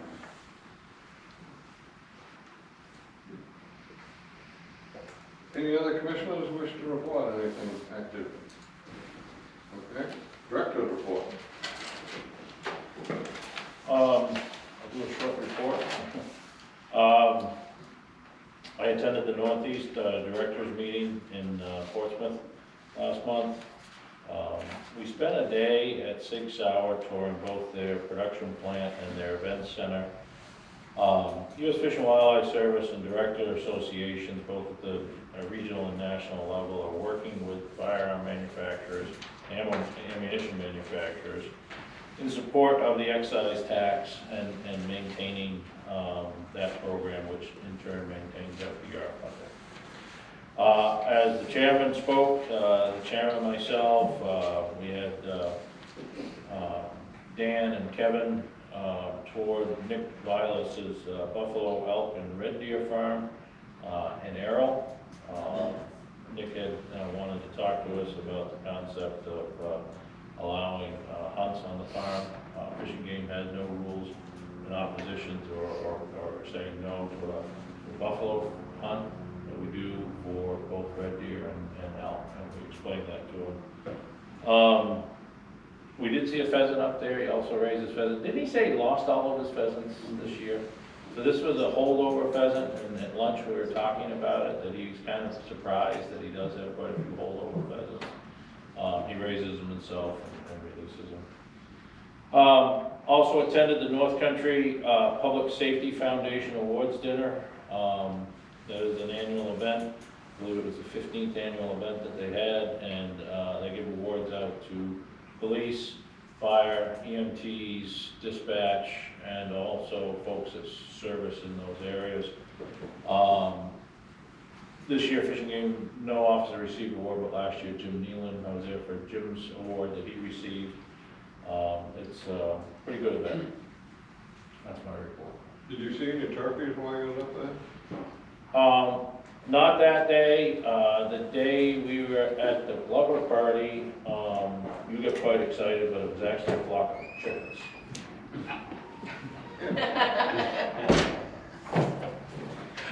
Yes, we did see some turkeys. Thank you. You saw them too, right, Dan? I didn't see any turkeys.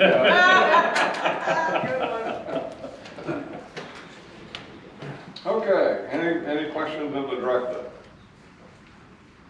Seeing none, call to the public. Who would like to speak to the commission? Please raise your hand, state your name, and if possible, come to the microphone.